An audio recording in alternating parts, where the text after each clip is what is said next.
как и защо ни помага гнева? Какво означава това в живота ни? Това означава онзи момент, в който почувстваме, че трябва да направим нещо или да свършим някаква работа.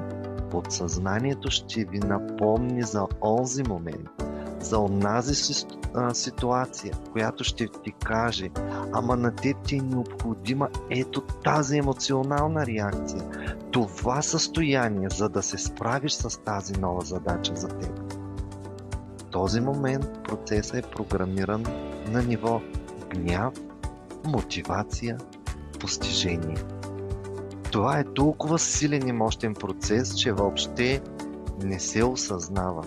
Така гнева служи за мотиватор, равен на адреналин и накрая наградата.